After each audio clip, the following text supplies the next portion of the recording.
শুভ সন্ধ্যা আমার ইউটিউব চ্যানেলের দর্শক এবং ছাত্রছাত্রী অভিভাবিকা যারা দেখছেন। কয়েকটি গুরুত্বপূর্ণ কথা বলি মাধ্যমিক পরীক্ষার্থীদের, বিশেষ করে যারা মাধ্যমিক ও উচ্চ মাধ্যমিক দেবে তাদের গুরুত্বপূর্ণ এই কথাগুলো কেন না, টেস্ট পেপার সম্পর্কে।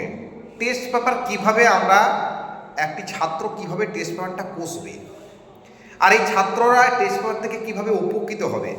অর্থাৎ একটা টেস্ট পেপার কষলো, তাই যে বিষয় হোক না কেন, বাংলা হোক, অঙ্ক হোক, ইংরেজি হোক, যে বিষয় হোক না কেন, টেস্ট পেপার আমরা কিনে নিয়ে আসি এবং ছাত্রছাত্রীদের হাতে তুলে দিই। কিন্তু টেস্ট পেপারে যে প্রপার ইউজ, ব্যবহার এবং এটা থেকে কতটা ছাত্রছাত্রীরা উপকৃত হবে, সেই বিষয়গুলো কিন্তু অনেকেরই মাথায় থাকে না।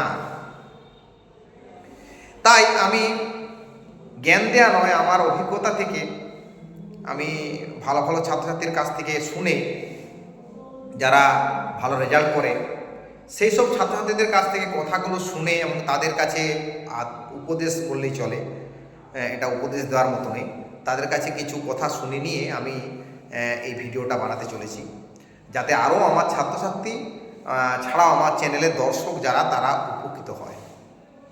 আমরা টেস্ট পেপার একটা বাজার থেকে নিয়ে এসেছি, তাই এবিটি হোক বা ওয়েস্ট বেঙ্গল বোর্ডের থেকে যেটা বেরোয় সেটাই হোক, কিভাবে আমরা ছাত্রছাত্রীদের কাছে এটা কিভাবে তৈরি করার কথা বলবো। অনেকে কি করে, টেস্ট পেপারের একটা প্রশ্নকে বলে এটা তোমরা সমাধান করো। হ্যাঁ, ঠিক আছে, সমাধান করবে, এটা একটা নিয়ম।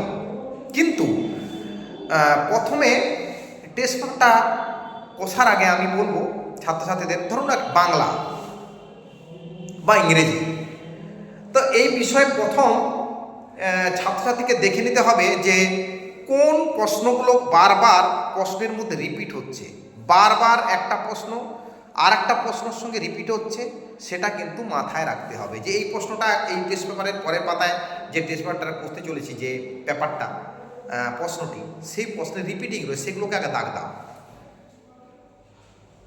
একটা প্রক্রিয়া, দাগ দিয়ে তোমাকে প্রত্যেকটা টেস্ট পেপার, বাংলা প্রতিটি সাবজেক্টে বাংলা পড়ে নিলে, প্রত্যেকটা পেপারে বাংলা প্রশ্নগুলো পড়লে এবং কতগুলো রিপিটিং প্রশ্ন আছে সেগুলো দাগ দিলে।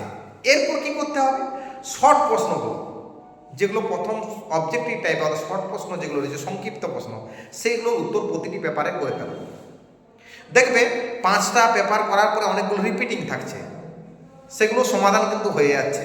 আর যেগুলো পাচ্ছ না, এই প্রশ্নের মধ্যে সব পেপারগুলো দেখে নিলে, সেই পেপারের মধ্য দিয়ে দেখলে যে সব পেপারগুলো দেখার পর আমি অনেকগুলো প্রশ্ন পাচ্ছি না, সেগুলোকে একটা আলাদা কালি দিয়ে মার্ক করো, সেগুলো একটা খাতায় লিখে নাও, খাতায় লিখে তার সমাধান করে ফেলো। দেখবে তোমরা এই টেস্ট পেপার থেকে অনেক উপকৃত হবে।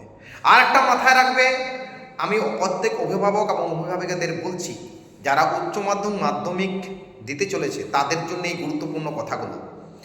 এই টেস্ট পেপারকে অনেকে টেস্ট পেপার নিয়ে আসার পর তার নিয়মগুলো জানে না, সেই নিয়মটাই আমি জানিয়ে দিচ্ছি যে কীভাবে একটা ছাত্রছাত্রীরা কীভাবে এগিয়ে যাবে, তা ভালো রেজাল্ট করার জন্য কতটা কার্যকর এই টেস্ট পেপার। এরপর কি হবে, একটা পেপার এই সমাধান করার পর, পেপারগুলো সমাধান করার পর যখন হয়ে গেল, তখন যে কোনো বিষয়, একটা বিষয়কে তোমরা ঘড়ির টাইম দেখে, যে টাইম পরীক্ষা দেওয়া হয় তার থেকে 10 মিনিট টাইম তোমরা আগে এই প্রশ্নটা সলভ করতে পারছো কি না।